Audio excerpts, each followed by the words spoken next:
Jika kamu ingin menikmati kebahagiaan, maka kamu harus menikmati pahitnya kehidupan. Kembali lagi bersama saya Stephen. Seperti biasa jangan lupa siapkan apa? Ya tentunya kopi dan nutbray untuk menemani kalian dalam menonton alur cerita film ini. Selamat menyaksikan dan celepot!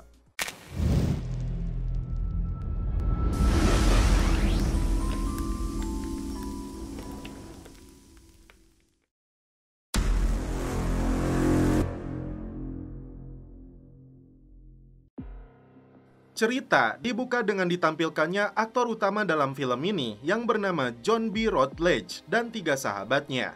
They're gonna have Japanese toy. Keempat anak pantai ini sering membuat ulah sampai dikejar security komplek.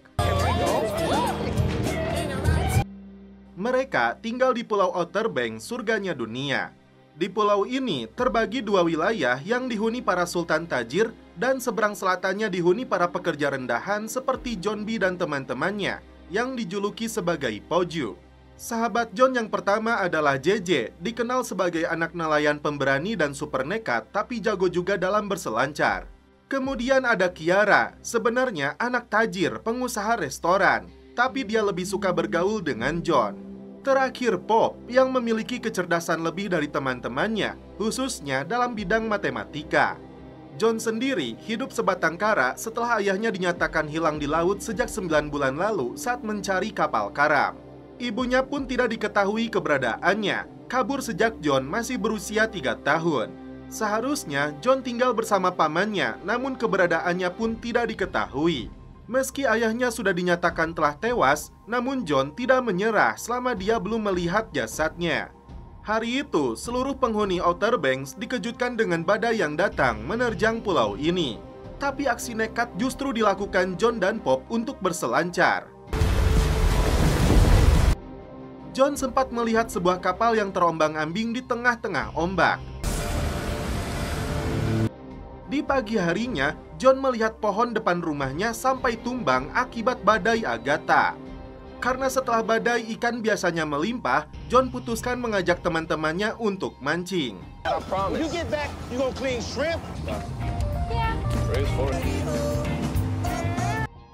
Disinilah awal mula kisah 4 sahabat ini dimulai saat kapalnya John menabrak kapal yang karam. Sandbar. Setelah menyelam, kapal jenis Grady White itu ditaksir seharga $500.000 atau sekitar 8 miliar. John menemukan sebuah kunci motel di atas kapal yang karam tersebut.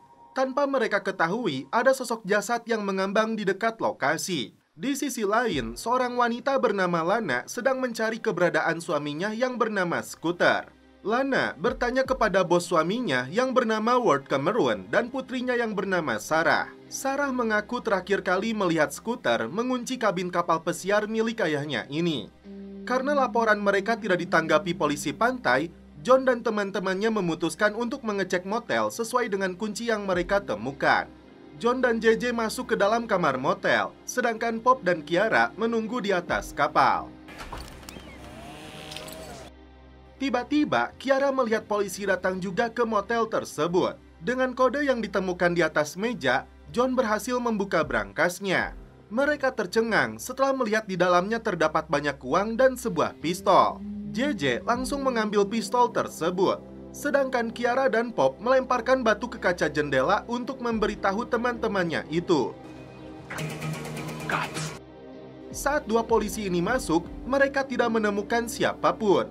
Ternyata John dan JJ bersembunyi di luar jendela.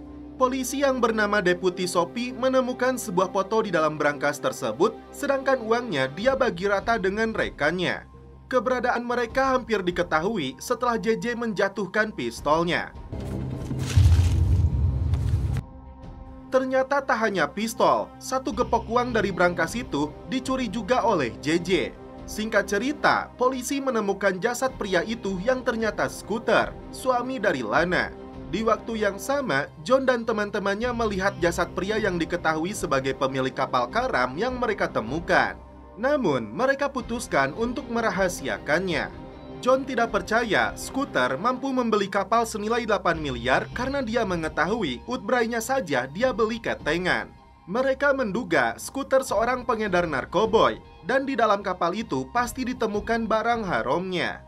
Daripada uang curian itu menjadi karma buruk, mereka memutuskan membeli 1 gentong bir untuk dibagikan ke anak-anak pantai.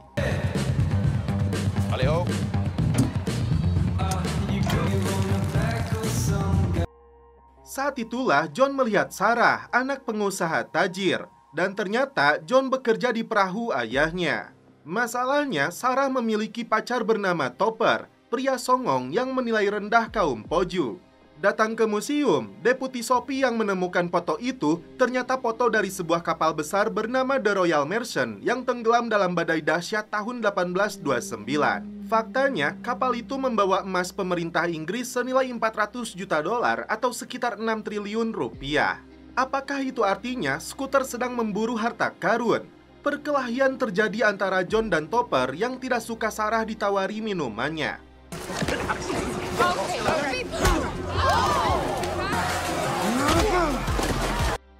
Karena John hampir mati tenggelam, JJ terpaksa menggunakan pistolnya.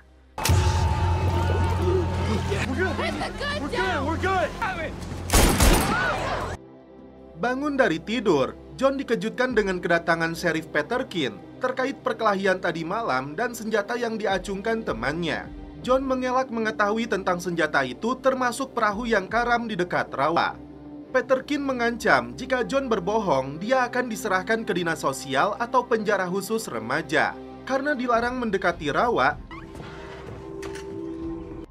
justru membuat John dan teman-temannya makin penasaran ada apakah di dalam kapal itu. John memutuskan untuk diam-diam meminjam peralatan selam milik bosnya. Tiba-tiba Sarah muncul membahas masalah tadi malam. John tidak mau meresponnya karena Sarah masuk ke dalam golongan bocah tajir yang tidak suka ke kaumnya. Polisi dan tim relawan mulai bergerak untuk mencari perahu yang karam itu. Di waktu yang sama, datanglah 2 pria mencurigakan pura-pura ingin membantu pencarian.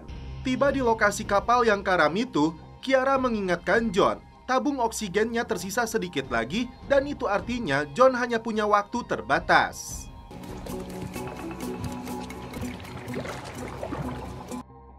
Tiba-tiba, 2 polisi itu datang mendekati kapal mereka mengaku sedang memancing ikan lele.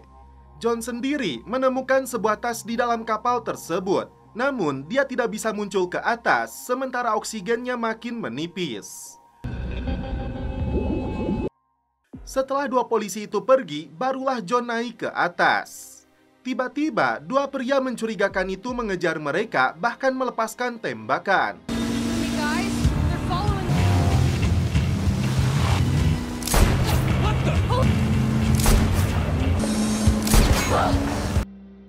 Mereka berhasil lolos setelah Kiara melemparkan jaring. Dari tas tersebut hanya ditemukan sebuah kompas. Dan John ingat betul kompas ini milik ayahnya. John punya keyakinan ayahnya masih hidup dan kompas ini bisa menjadi petunjuk untuk menemukannya kembali. Saat mengembalikan peralatan selamnya, John melihat Sarah sedang tidur di dalam kapal pesiar. John meminta Sarah jangan melaporkan hal ini atau dia akan dipecat. Sarah berjanji tidak akan melaporkannya, namun adik Sarah yang bernama Wizzy mendengarnya. Hari itu, John dan JJ datang ke rumah Lana mencari petunjuk terkait kompas itu. Tiba-tiba, mereka mendengar keributan di dalam rumahnya. Ternyata, 2 penjahat itu sedang mengobrak-ngabrik rumah Lana untuk mencari kompasnya. Setelah mereka pergi, Lana terkejut karena John memiliki kompasnya. Lana mengingatkan John, mereka orang berbahaya yang menginginkan kompas tersebut. Sarah memiliki kakak bernama Raffi yang dekat dengan si Topper. Nekat masuk ke dalam kapal, tiba-tiba Sarah terjatuh. Ternyata itu adalah prank. Tanpa sepengetahuan Sarah, adiknya yang comel memberitahu Topper bahwa Sarah menggoda John, padahal sudah mencuri alat selam milik ayahnya. John dan teman-temannya masuk ke dalam ruangan pribadi ayahnya untuk mencari petunjuk berikutnya. Dari sebuah figura ini, John menemukan asal-usul kompas tersebut dari tahun 1880 yang berpindah dari satu tangan ke tangan yang lain karena pemiliknya selalu terbunuh. Kompas itu kemudian dipegang ayahnya John. Saat membukanya, ditemukan tulisan Redfield yang diukir ayah John. Tiba-tiba, dua penjahat itu datang untuk mendapatkan kompasnya. Where you at, boy? Karena pistol JJ tertinggal di teras, mereka kabur melalui jendela. Di dalam ruangan, dua penjahat ini menemukan cetak biru kapal Royal Mersenne. John dan teman-temannya bersembunyi di dalam kandang ayam. Mereka hampir saja terciduk.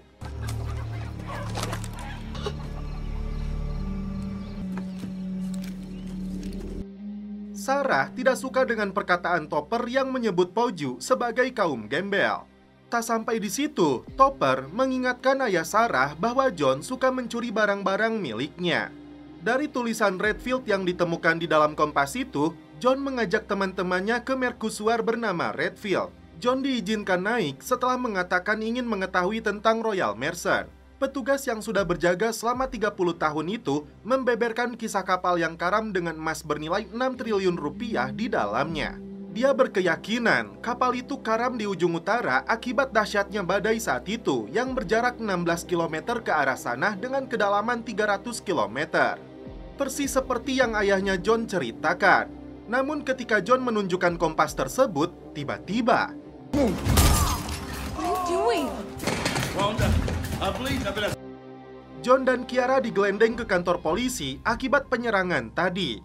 Tapi karena mereka masih di bawah umur, polisi tidak menahannya. Sheriff menasehati John untuk menerima kematian ayahnya. Selain itu, dia meminta John menyerahkan kompasnya sebagai bukti penyelidikan.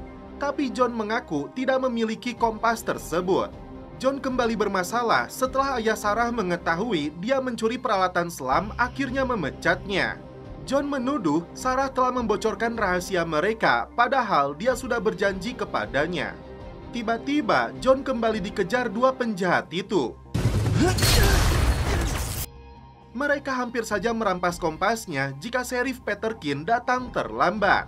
Meski begitu, John tidak punya pilihan selain menyerahkan kompas peninggalan ayahnya. John memutuskan untuk mengikhlaskan kepergian ayahnya dan melupakan ambisinya. Tapi, dia melihat kembali nama leluhurnya di atas bingkai foto yang hampir habis terbakar. John mengajak kembali tiga sahabatnya itu untuk melanjutkan pencarian karena dia yakin ayahnya ingin memberitahunya sesuatu. Tujuannya adalah makam leluhurnya yang ternyata bernama Olivia Redfield. Setelah mendorong pintu makamnya, muncullah sebuah ular berbisa. Karena lubangnya terlalu kecil, Kiara memutuskan untuk masuk ke dalam. Disinilah dia tercengang saat melihat sesuatu. Ternyata, Kiara menemukan sebuah berkas yang ditinggalkan oleh ayahnya John. Mereka kabur setelah melihat datangnya para penjahat itu. The guys that robbed your house. Your light. Jumpy, your light. Guys, I'm stuck, guys. Oh, come on. In. Namun ternyata mereka hanyalah petugas gali kubur. Dari dalam amplopnya terdapat sebuah peta dan titik koordinat kapal Royal Mersenne yang karam. Selain itu, ada pemutar kaset yang berisi pesan suara ayahnya John. Sambil mempersiapkan senjata, ayah John mengaku sudah menemukan lokasi karamnya kapal bermuatan harta karun itu. Ayahnya berpesan jika sesuatu terjadi kepadanya, John harus menyelesaikan apa yang dia mulai untuk menemukan emasnya. Dia berharap mereka berdua kembali berjumpa. Mereka berangan-angan jika harta karun 400 juta dolar itu mereka temukan, banyak yang mereka inginkan, terutama menjadi bocah tajir yang tidak direndahkan lagi oleh anak-anak sultan. Saat menaiki perahu Bargas abal-abalnya, mereka berpapasan dengan si Topper dan Sarah yang menggunakan kapal mewah jenis Malibu seharga 3 miliar. Karena listrik di pulau ini mati, John dan skuadnya datang ke hotel yang memiliki generator besar untuk menyelinap masuk ke ruang komputer. Tujuan mereka untuk mengetahui titik lokasi kapal Royal tersebut berbekal titik koordinat yang mereka temukan. Tercatat, kedalaman kapal itu mencapai 300 meter. Disinilah JJ punya ide untuk mencuri drone bawah laut yang dilengkapi kamera di gudang barang sitaan tempat dulu ayahnya bekerja. Sarah melihat Raffi diomeli ayahnya karena menghambur-hamburkan uang namun tidak becus bekerja. Lebih baik dari pekerjanya yang dia pecat. Ternyata Sarah mengetahui bahwa kakaknya ini menggunakan uang generator untuk membeli motor. Datang ke markasnya bandar narkoboy, si Raffi ternyata seorang pecandu sekaligus pengedar barang haram tersebut. Untuk mencuri drone-nya, Kiara berpura-pura meminta bantuan security untuk mengganti bannya yang bocor. Saat gerbangnya dibuka, John dan dua temannya langsung masuk. Masalah muncul setelah mereka diserang anjing penjaga. JJ segera mengalihkan perhatian si Doggy dengan cutbray yang bau amis. Sadar telah ditipu, satpam ini kembali masuk ke dalam gudang.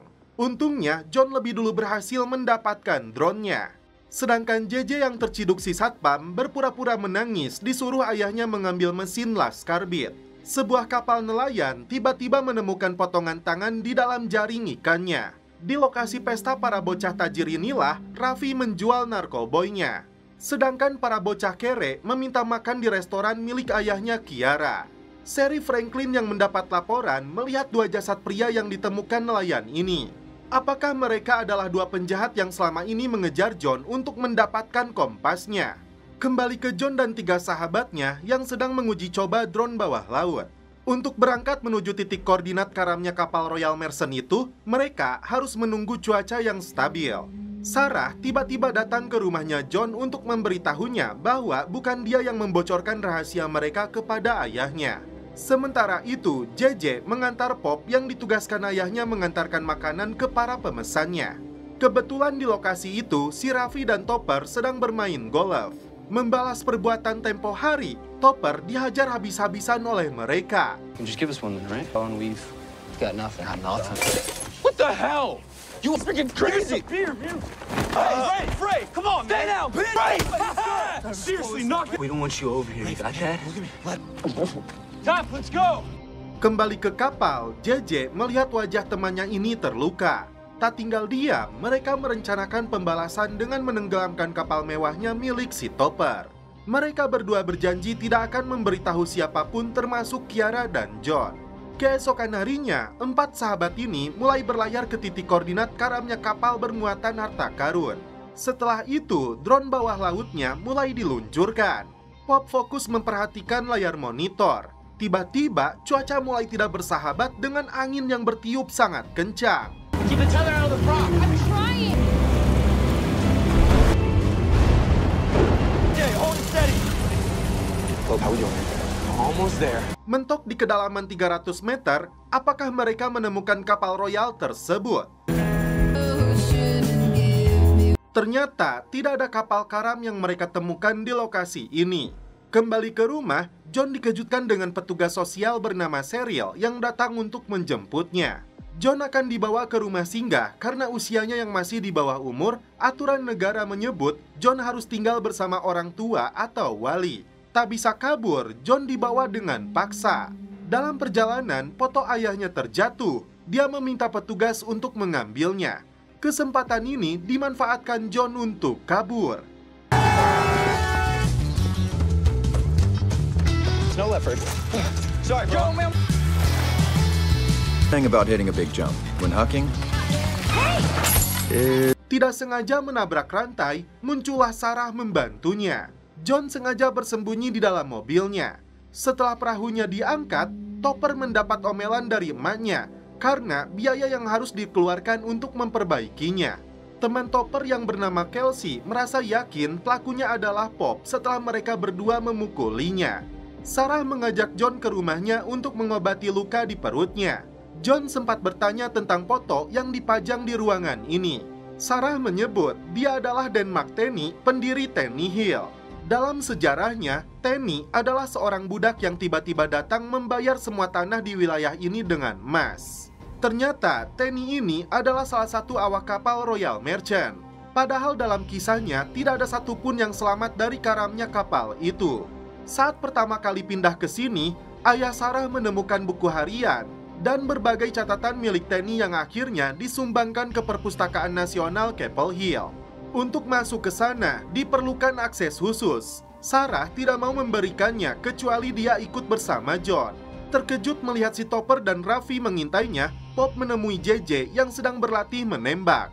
JJ menyuruh temannya ini tetap tenang karena mereka tidak punya bukti dialah pelakunya. Sesuai laporan yang diterima sheriff, ternyata dua jasad ini adalah penjahat yang mengejar John.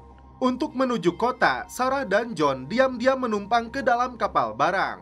Kiara diberitahu Raffi untuk mengatakan kepada Pop bahwa dia sudah mengetahui perbuatannya. JJ meminta Pop agar tenang karena dia sudah membawa senjata. Mereka tetap bungkam, tidak mau memberitahu Kiara. Di dalam kapal ini, John menceritakan petualangannya ini bagian dari tekadnya untuk menemukan kembali ayahnya. Disinilah keduanya mulai menyukai satu sama lain, namun tidak ada satupun yang berani mengungkapkannya. Dokter forensik menyebut dua korban ini meninggal karena tombak ikan, dan setelah itu jasadnya dibuang ke laut untuk menghilangkan jejak.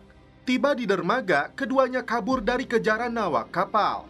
Tidak mungkin masuk ke perpustakaan nasional dengan pakaian compang-camping. Sarah mengajak John untuk membeli dulu pakaian di sebuah butik mewah. Bocah kere ini terkejut dengan harganya. Singkat cerita, John tampil layaknya bocah tajir, sedangkan Sarah memperjelas kecantikan dan keseksoiannya. Saat menonton layar tancap, Pop sudah tidak kuat lagi ingin ke toilet, namun Topper dan Raffi terus mengintainya di belakang. Sampai akhirnya terjadi adu jotos di antara mereka. Kiara pun ikut turun tangan membantu dua temannya.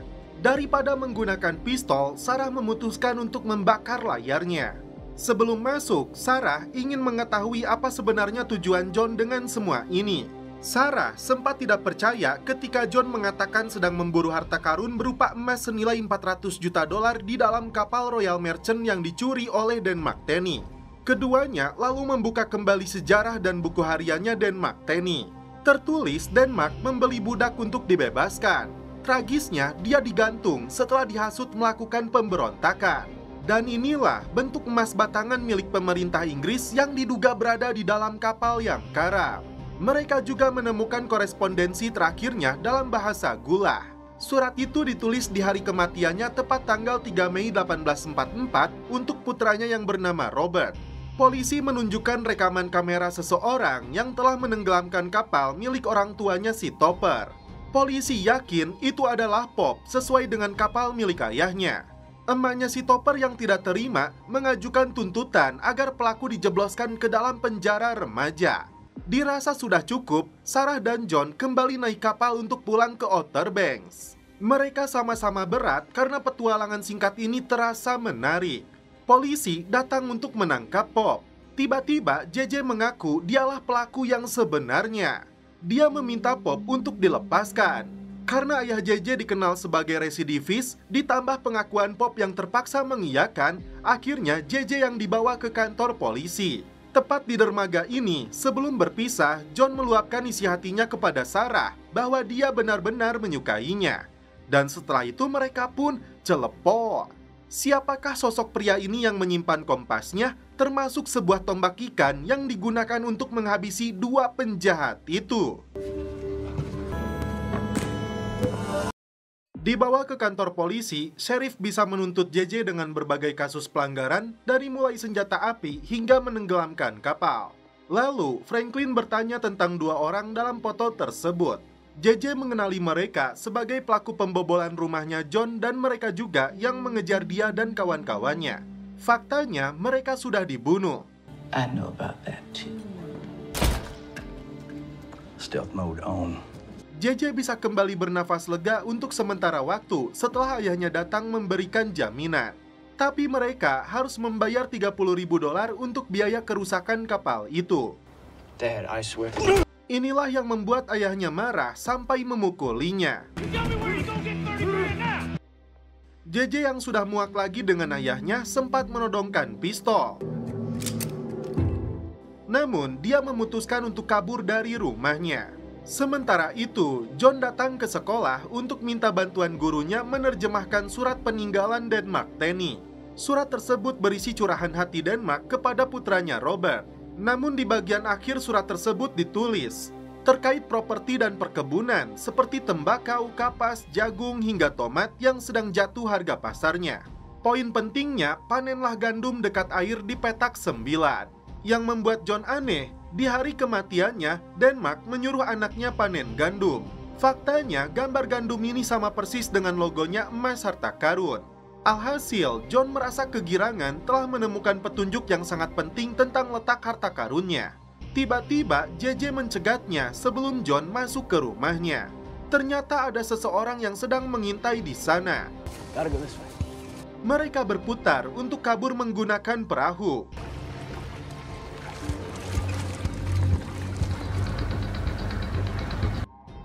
Sosok misterius ini ternyata mendapat kompasnya dari Sheriff Franklin. Dia menyebut tidak ada lagi hutang karena sekarang sudah impas. From now on, I do my job. Siapakah pria ini dan apa maksud dari pernyataannya? Inilah yang belum terungkap. JJ meluapkan kemarahannya, berencana untuk kabur karena jaminan $30.000 yang harus dibayarnya. Pernah mengalami hal yang sama dengan ayahnya, John meminta JJ untuk percaya bahwa mereka bisa menemukan harta karun itu dengan petunjuk yang sudah dia peroleh. 400 million, JJ. Sarah tidak bisa menolak ajakan ayahnya untuk datang ke pestanya para sultan, apalagi harus bertemu lagi dengan Topper. Maybe just not tonight, and you deal with your love life mañana. Pop sendiri dipaksa ayahnya untuk membantu jadi koki dalam acara ini. You'll see. Begitupun dengan Kiara yang dipaksa ibunya untuk ikut karena merasa orang-orang kaya itu tidak peka di saat sumber listrik sangat terbatas, ditambah pulau ini perlahan tenggelam ke laut. Tiba di sana, Kiara lebih memilih ngobrol dengan Pop daripada bocah tajir yang menyombongkan kekayaan orang tuanya. Hey, Sarah. How's it going? Where'd you go? Chapel Hill. John menugaskan JJ untuk menyampaikan pesan kepada Sarah. Thanks for being a team player, bro. Are you kidding me? Setelah pesannya tersampaikan, JJ dikejar Raffi dan antek-anteknya. Hey, man, what are you doing in the locker room, huh? Hey, learn your etiquette, my friend. Sarah merasa senang bisa bertemu kembali dengan John. Ditambah lagi, John mengaku sudah menemukan emasnya, tapi dia butuh cetak biru Tenny Hill milik ayah Sarah. John buru-buru pergi setelah Topper memanggil Sarah. Sarah, what are you doing out here? I wasn't talking to anyone. Sebelum JJ kembali babak belur, pihak keamanan segera membawanya. Saat itulah JJ, Kiara, dan Pop memilih untuk pergi melanjutkan petualangan mereka, tidak peduli dengan larangan dari orang tuanya. So what's this mandatory meeting about? Disinilah John membeberkan kepada 3 sahabatnya bahwa emas-emas itu sebenarnya ada di pulau ini. Sebagian emas itu telah digunakan Denmark Tenny membeli pulau ini dan para budak untuk dibebaskan. Tapi para pria kulit hitam marah lalu menghabisinya. Namun sebelum itu, Denmark menyembunyikan harta karunnya di sebuah lokasi di pulau ini sesuai dengan pesan terakhirnya. Okay, so this might have what's the plan? Good question. Kiara terkejut setelah mengetahui John meminta bantuan Sarah untuk mendapatkan cetak biru pulau ini. John berpura-pura kepada mereka hanya memanfaatkan Sarah untuk menemukan emas-emas itu. What did she do to you exactly? Menyelinap ke ruang kerja ayahnya, Sarah mengaku ingin meminjam letter C tanah perkebunan Tenny Hill. Tanpa menyebutkan namanya, Sarah dengan jujur mengakui ini ada hubungannya dengan seorang pria yang dia sukai. Is he a cartographer or something? Hey, well. Ternyata di balik lukisan Denmark ini, Ward menyembunyikan kompas di dalam brankasnya. Apakah Ward pria misterius yang bekerja sama dengan Sheriff? Setelah mabuk-mabukan, si Topper diizinkan Raffi untuk masuk ke dalam kamarnya Sarah. Is Sarah? Padahal ini si Wizzy, adik Sarah yang pura-pura tidur di kamarnya. How's our coming out party? I need to talk to you, Sarah. Hi, Top. Dari dialah Topper mengetahui kemana Sarah pergi. Di saat teman-temannya di mobil, John pergi untuk menemui Sarah yang sudah menunggu di atas rumah pohon sambil membawa peta tanahnya. Mereka dikejutkan dengan kemunculan si Topper yang tidak terima dengan hubungan Sarah dan John. Tiba-tiba,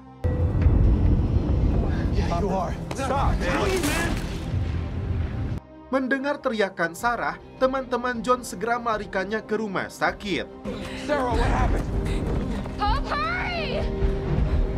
Chubby. Singkat cerita, John mendapat perawatan di rumah sakit. Awalnya, John ingin kembali pergi sebelum dinas sosial menangkapnya. Ward mengaku sudah tahu semuanya dari Sarah bahwa John sudah melindungi putrinya yang hampir didorong oleh Topper. Dia juga meminta maaf telah memecatnya. Dan untuk menebus kesalahannya, Ward akan menjadi wali resminya agar John tetap tinggal di rumahnya tanpa takut lagi kepada petugas dinas sosial. Tentu saja John menerima tawaran ini dengan baik. Namun apakah niat Ward ini benar-benar murni ataukah ada udang emas di balik batu? John diajak oleh Ward untuk tinggal di rumah mereka. Tentu saja si Eneng senang karena dia bisa lebih dekat dengan si AA. Ditanya tentang denah tanahnya, John mengaku hanya tertarik dengan sejarah. Singkat cerita, John menunjukkan peta tersebut kepada teman-temannya. Fokus mereka mencari petak 9 yang ada di timur laut yang dulunya perkebunan Tenny Hill, namun kini sudah dijual. Seusai menelusuri, tibalah di rumah janda bernama Crane yang konon mengubur kepala suaminya di dalam rumah. Sementara itu, Sheriff meminta keterangan dari Lana terkait pembobolan rumahnya dan koordinat GPS kapal suaminya saat badai terjadi, sedang pergi ke pulau terpencil yang berjarak 48 km dari pantai. Tapi, Lana enggan membagikan fakta yang sebenarnya kepada Sheriff. Raffi dikejutkan dengan kemunculan si Barry yang menagih hutang pembelian narkoboynya. Karena tidak memiliki uang untuk membayarnya, ini yang dilakukan Barry. Motornya dirampas dan dia diberi waktu 3 hari untuk melunasinya. Sebelum masuk, JJ menceritakan kisah pembunuhan di dalam rumah ini yang dilakukan Crane kepada suaminya. Namun tidak menyurutkan John untuk mencari emasnya. Sesuai petunjuk suratnya Denmark, mereka harus menemukan air, meski tidak jelas air apa yang dimaksud. Mereka menyelinap masuk melalui kolong rumah. Terjadi pertengkaran antara John dan Kiara yang tidak suka sahabatnya ini tinggal bersama Sarah. Saat itulah Pop menemukan sumur tua tepat di bawah kaki mereka. Bisa jadi inilah air yang dimaksud Denmark dalam surat wasiatnya. Si Topper kembali datang menemui Sarah berharap hubungan mereka tetap berlanjut. Namun karena kejadian tadi malam, Sarah enggan memaafkannya. Berani menghina putrinya dengan sebutan pelacur, ini yang dilakukan Ward. Memastikan apa yang dicari skuter di pulau ini, Sheriff Peterkin dan anak buahnya menyusuri pulau tersebut. John mengajak Sarah untuk kembali ke sumur tua itu mencari emasnya. Dengan tegas, Kiara menolaknya karena Sarah bocah tajir yang tidak cocok bergabung dengan mereka.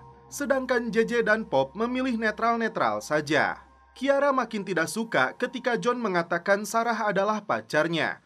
Alhasil, John harus menemukan cara untuk mendamaikan mereka. Si Raffi yang terdesak diam-diam mencuri jam tangan mewah milik ayahnya. Tapi dia terciduk. Sheriff menemukan kacamata di pulau kecil ini, mirip dengan miliknya Big John atau ayahnya John. Dia yakin ini ada hubungannya dengan kematian skuter dan 2 penjahat itu. Ward memutuskan untuk membayar hutang anaknya kepada si Barry. Tapi uang itu sengaja dia lemparkan ke tanah. Dan inilah sifat sesungguhnya Ward. That's a damn shame. Tak sampai di situ, karena telah berbohong dan mencuri, Ward tidak ingin si Raffi tinggal lagi di rumahnya.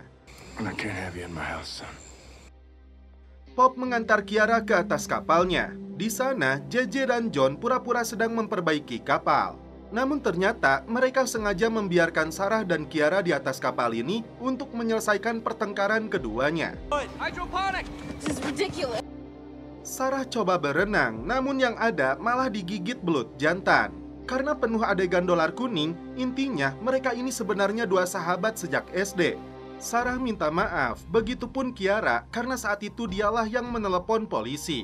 Mulai saat itu mereka kembali baikan.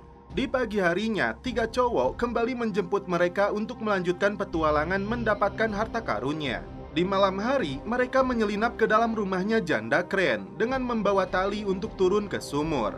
Sarah dan Kiara bertugas mematikan aliran listrik di rumah ini. Sementara itu, John yang turun ke dalam sumur dibantu JJ dan Pop yang memegang tali. Hampir saja John terjatuh.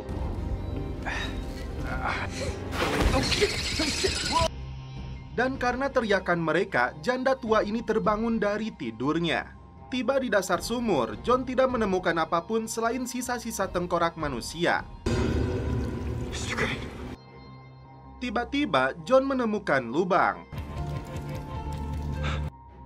sedangkan Sarah dan Kiara dikejar oleh penghuni rumah ini. Di dalam lubang inilah akhirnya John menemukan emas batangannya.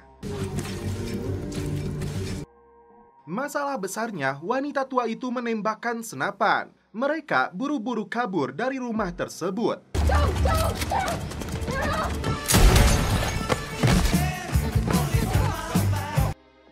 Tapi kabar baiknya, ini yang diperlihatkan oleh John. Like scientifically. Diam-diam, Ward mendengar pembicaraan Sarah dengan John yang sudah menemukan senilai 400 juta dolar itu. Mereka berencana untuk segera mengambilnya, namun tiba-tiba besok pagi, Ward ingin mengajak John mancing berdua. Mau tidak mau, John mengiyakannya. Karena 3 batang emas yang diambil John ada logo gandumnya, mereka memutuskan untuk melelehkannya dulu. Setelah itu, mereka bawa ke pegadaian untuk dijual. Setelah dilakukan pengecekan, emas ini benar-benar asli dan beratnya mencapai 3 kilo. Ternyata pegadaian ini milik si Barry. Meski nilainya mencapai 140.000, mereka sepakat menjualnya 70.000 dolar. Tapi JJ dan kawan-kawannya harus mengambil uang tunainya di gudang. Anehnya, alamat gudang itu berada di dalam hutan. Tiba-tiba, sebuah mobil polisi memaksa John menghentikan mobilnya. Emas itu segera mereka sembunyikan. Ternyata, seorang perampok bersenjata yang memaksa mereka tiarap di tanah. What are you waiting on? There you go. Bro, shut the hell up. Saat penjahat ini mencari emasnya, diam-diam John masuk ke dalam mobil pelaku. Selanjutnya, ini yang terjadi. I got to go. I know this piece. JJ yang belum puas datang ke rumahnya untuk mencuri uang milik pengedar narkoba itu sebagai bentuk pembalasan. Tindakannya tidak disetujui oleh John dan kawan-kawan lainnya karena bisa membawa masalah baru. Namun JJ tetap keras kepala, bahkan dia memutuskan untuk pergi sendiri. Barry yang tidak terima langsung menemui si Raffi dengan penuh emosi. Dia mengatakan Sarah dan para poju telah mencuri 25.000 dolar uang miliknya. Jika Sarah tidak mengembalikannya, Raffi akan kembali menjadi sasarannya. Ward diberitahu istrinya, kastil milik janda tua itu akan dijual. Namun Ward tidak mau meresponnya karena dia ingin fokus menemukan harta karun itu. Tim terpaksa menunda untuk mengambil emasnya di dalam sumur itu karena John harus menemani Ward mancing. Sementara itu, JJ memberikan uang hasil curiannya kepada ayahnya untuk digunakan membayar jaminan. Namun ternyata ayahnya ini akan menggunakan dulu untuk judol. JJ yang tidak terima hendak merebut kembali uang itu hingga adu jotos pun terjadi.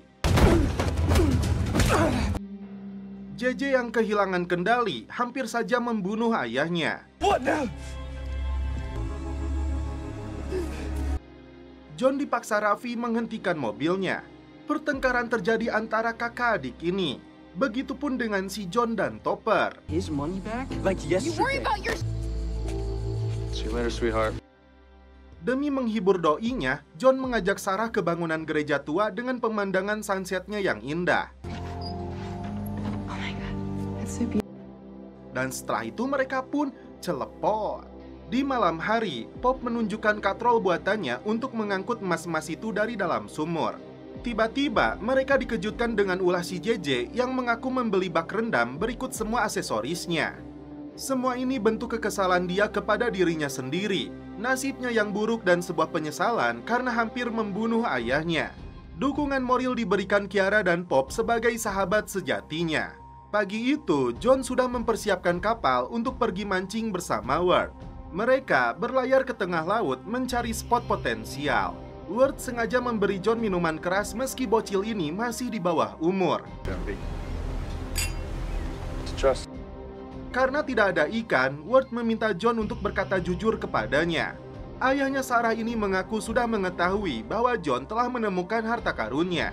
Ward ingin tahu apakah di lautan atau daratan. Ward menawarkan bantuan untuk mengangkut emas-emas itu dengan pembagian yang adil. John pura-pura tidak mengerti dengan maksudnya. Yang membuat John heran ketika Ward mengatakan mengetahui tentang Redfield. Padahal selama ini dia tidak pernah mengatakan apapun tentang itu kepadanya.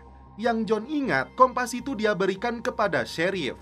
Disinilah Ward mulai gelagapan, pasti ada hubungan dengan ayahnya yang hilang. Saat John berniat melaporkannya kepada sheriff, disinilah watak asli seorang Ward terungkap.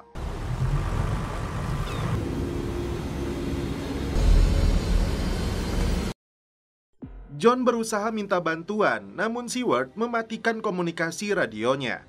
Masuk ke dalam, John menggunakan tombak ikan tapi lagi-lagi gagal. Sampai dia menurunkan jet ski untuk kabur dari sana.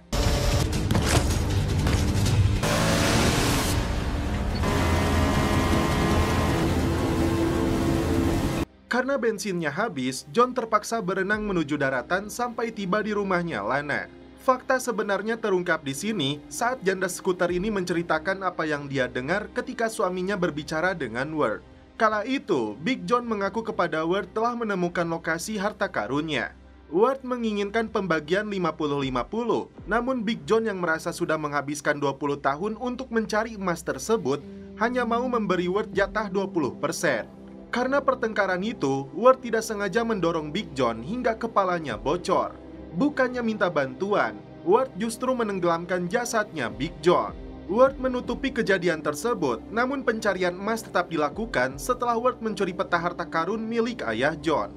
Karena belum membuahkan hasil, Ward mengutus skuter ke sebuah pulau kecil tepat saat badai Agatha menerjang wilayah ini. Skuter menemukan jasad Big John termasuk kompas di dekat tangannya. Itu artinya ayah John belum meninggal ketika Ward membuangnya ke laut. Tepat sebelum menghembuskan nafas terakhirnya, Big John mengukir nama Redfield di kompas tersebut. Datang ke kantor polisi, Ward membuat keterangan palsu bahwa John berniat membunuhnya. Kembali ke rumah, John tidak menghiraukan teman-temannya. Dia fokus mengambil pistol untuk dia gunakan balas dendam kepada Ward yang telah membunuh ayahnya. Tiba di sana, John lebih dulu bertanya kepada Sarah apa dia yang membocorkan tentang emasnya kepada Ward. Ternyata Ward sudah bersiap dengan senapannya. Sarah tidak percaya dengan perkataan John bahwa ayahnya telah membunuh ayahnya John. Gagal menuntaskan balas dendamnya, John kembali pulang. Namun teman-temannya tidak ada di sana. Dia membuat perahu kecil dengan foto ayahnya sebagai bentuk ucapan selamat tinggal.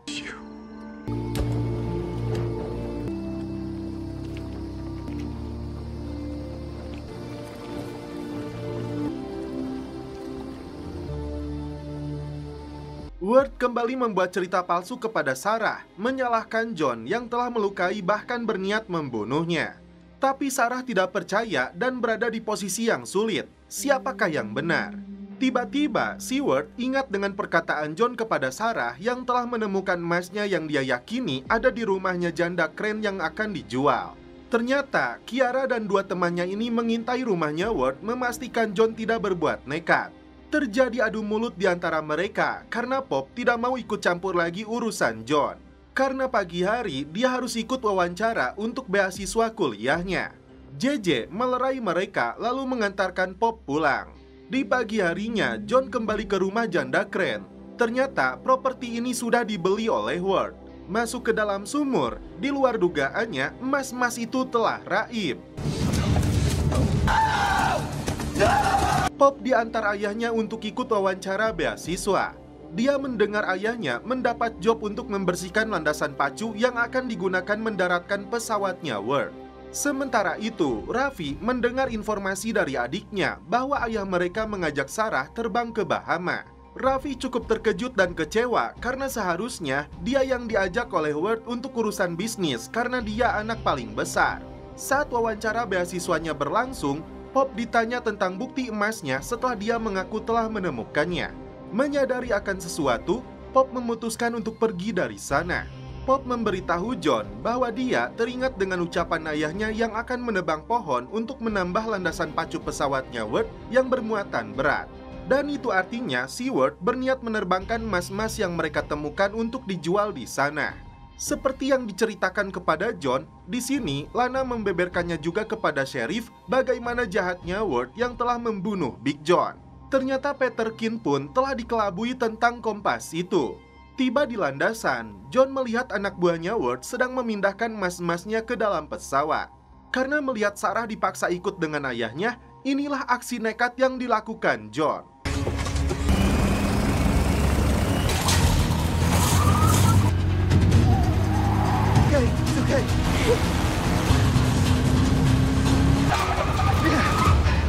Ward terpaksa menghentikan pesawatnya. Tak berselang lama, datanglah Sheriff Peter Keene yang akan menangkap Ward atas pembunuhan Big John. Di luar dugaan, ini yang terjadi.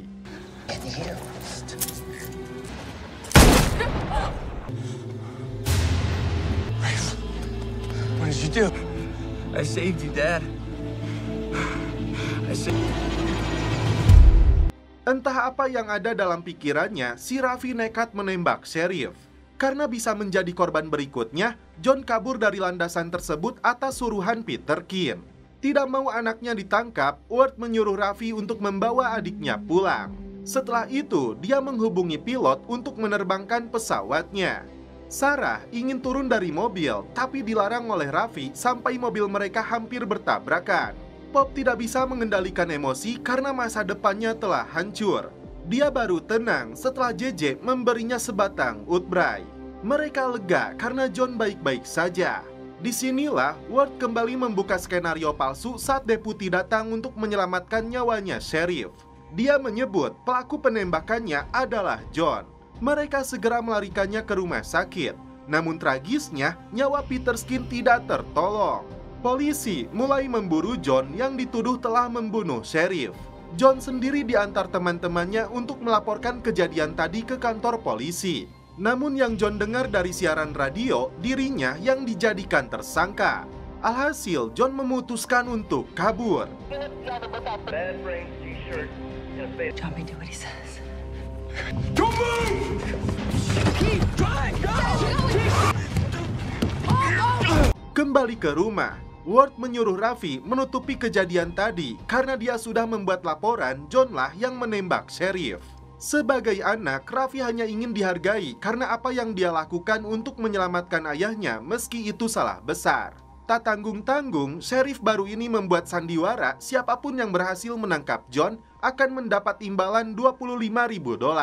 Ketika poster dipajang di setiap sudut pulau, seorang pria mengaku melihat bocah itu. Sementara itu, John dan teman-temannya masih bersembunyi di dalam mobil. Sarah tidak bisa berhenti menangis karena ulah yang dilakukan ayah dan kakaknya. Bahkan dia sendiri dikunci di dalam kamarnya.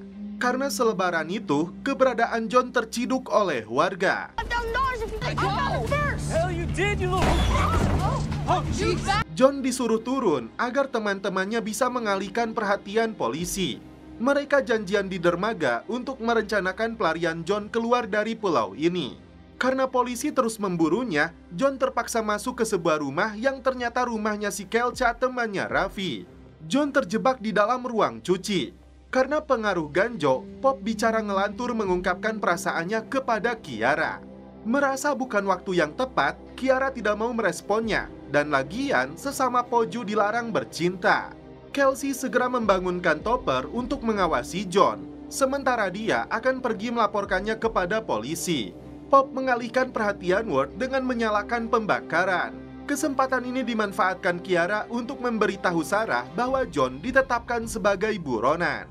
Terjebak di ruangan ini, John memberitahu Topper bahwa dia tidak membunuh Sheriff, namun Raffi lah pelakunya. Tentu saja Topper tidak percaya, menganggapnya bualan semata.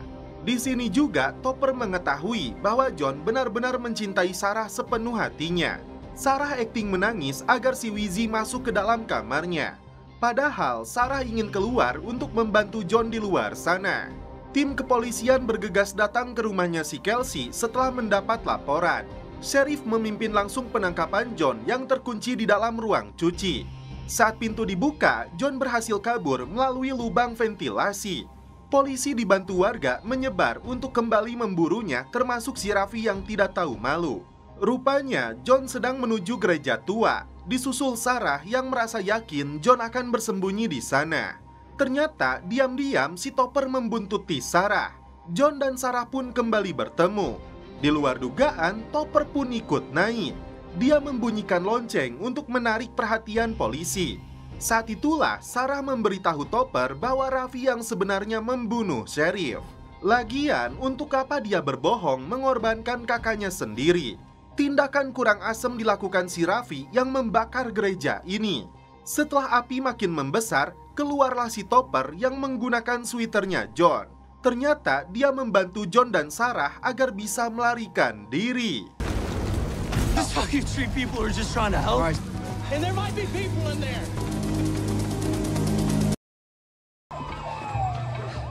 Sarah mengajak John bersembunyi di dalam properti yang dijual oleh ayahnya. Mereka melihat Raffi dan Kelsey yang ikut memburu John. Hurry up, this way. Keduanya berencana untuk kabur ke Meksiko esok hari dengan bantuan 3 sahabatnya. Di pagi harinya, tim mulai berbagi tugas untuk membantu John. Pop lebih dulu pergi untuk mengambil bahan bakar kapal. Dia tampak kesal kepada Kiara karena ungkapan hatinya tidak direspon. Situasi makin gaswat karena polisi meminta bantuan SBI atau FBI-nya di wilayah ini untuk memimpin perburuan John yang dituduh membunuh Sheriff Peterkin. Agen khusus Brewster dan kepolisian lokal akan menyusun rencana untuk memblokade pulau ini, lalu mencari tersangka secara sistematis dari satu blok ke blok lainnya. Di sisi lain, Ward sangat ketakutan John dan Sarah akan membeberkan kejadian yang sebenarnya kepada polisi. Dan itu artinya Raffi yang akan ditangkap. And I don't know how to fix it. I can't run right now. Let's If I run go. right now. So, Si Raffi yang putus asa dan mulai sakau pergi untuk mencari penawarnya. Bangun dari tidur, Sarah meninggalkan pesan agar John menunggunya. Ternyata Sarah datang ke markas tim gabungan yang sedang menyusun rencana untuk menemukan John. Sarah ingin melaporkan kejadian yang sebenarnya, namun dihalangi petugas. promise you, you're going after the wrong guy. Agen Breacher sudah menghampirinya, namun tiba-tiba Ward muncul menghalanginya. Saat itulah Sarah mengatakan penembak sebenarnya adalah Raffi. No, Sir, can I please have a moment in private with you? Sementara Sarah dikawal petugas, Ward mengatakan kepada agen khusus SBI ini bahwa putrinya mengalami masalah bipolar. Otaknya telah dicuci oleh John yang disebutnya pria bermasalah yang hampir membuatnya mati. Apapun yang dia katakan, Brewster akan tetap meminta keterangan dari Sarah. You hang in there. Tapi masalahnya, Sarah kembali kabur. Sorry. Let's get him a medic. Raffi datang ke rumah Barry untuk meminta narkoboy sambil menceritakan masalahnya. Shit. You ever, Mereka sepakat untuk menemukan John lebih dulu karena si Barry tidak mau operasinya dibocorkan John kepada polisi. I want that boy and I want my money. Sarah dan John bergegas keluar dari rumah ini setelah melihat polisi datang. Let's do this. Clear? Ternyata mereka berdua sudah berada di atas papan selancar. Saat mengisi kompan bahan bakar, Pop melihat cuaca mulai memburuk. I just saw it in your damn hand.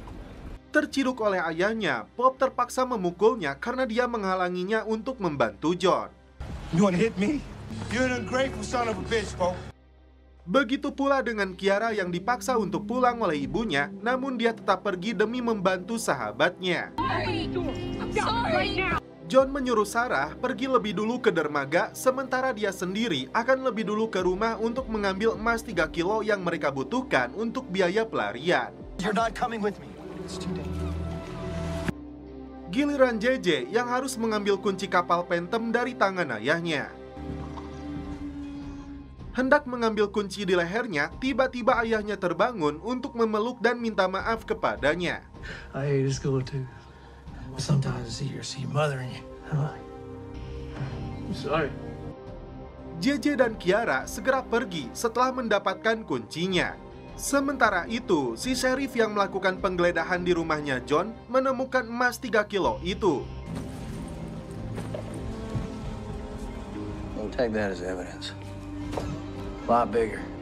Kiara dan JJ tidak menyadari dibuntuti oleh si Raffi dan Barry. Yo, is that key? John melihat emasnya dimasukkan ke dalam dashboard mobil. Saat mereka kembali masuk ke rumah, diam-diam John masuk ke dalam mobil untuk mengamankan kembali emasnya. Namun dia tidak bisa menyalakan mobilnya karena jarak kunci remote-nya terlalu jauh. John yang cerdas sengaja memancing 2 polisi itu untuk mendekat dan pura-pura akan menyerahkan diri. Padahal John mencuri mobilnya. Sheriff ini dibuat malu karena berhasil ditipu seorang bocah. We just had a confirmed sighting. Headed toward the point. JJ dan Kiara akan membawa kapal Phantom, kapal tercepat yang pernah berlayar ke Bermuda dan kapal tercepat yang ada di pulau ini melebihi kapal cepatnya polisi. Tiba-tiba, si Barry dan Raffi muncul menyerang mereka. Disinilah Barry mengetahui bahwa Raffi yang sebenarnya membunuh si sheriff. Untung saja Pop datang tepat waktu meluapkan amarahnya.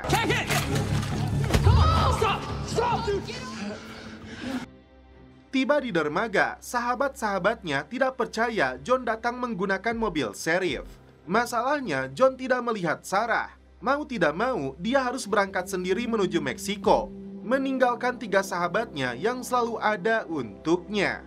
Bound to run off a cliff at some point, right? Don't forget, cross the border at Brownsville. Sebelum pergi, Barry mengingatkan Raffi nyawa dia ada di tangannya karena dia mengetahui fakta yang sebenarnya. Dan akhirnya Kiara menerima cintanya Pop.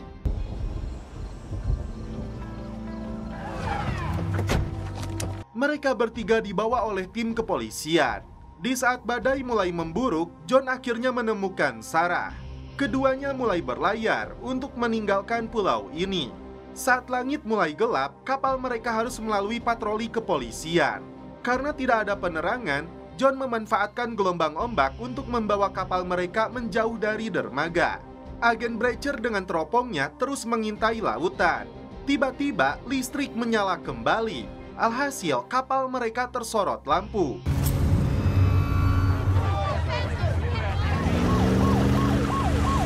Saat itulah John tancap gas kapalnya.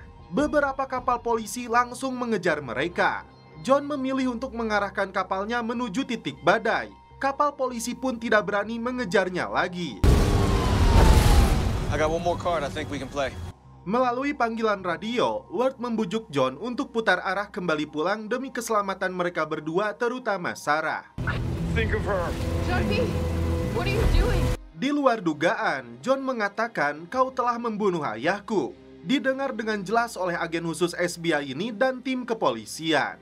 Menjebak dirinya atas apa yang tidak dia lakukan. John bersumpah akan kembali suatu hari nanti untuk mengambil haknya. Komunikasi langsung terputus setelah kapalnya diterjang badai. I'd rather die than be without you. There's some kids out there. Grab onto something.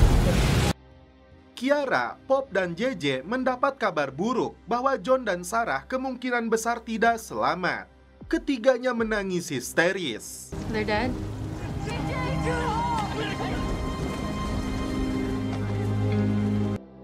Singkat cerita, John dan Sarah berhasil selamat meski kapal mereka sudah terbalik.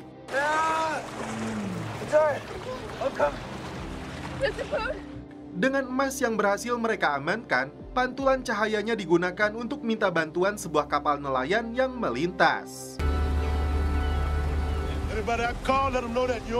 Keduanya selamat, meminta diantarkan ke pelabuhan terdekat. Ternyata mereka akan diantar menuju Nassau yang ada di Kepulauan Bahama, tempat Ward menurunkan emas-emasnya.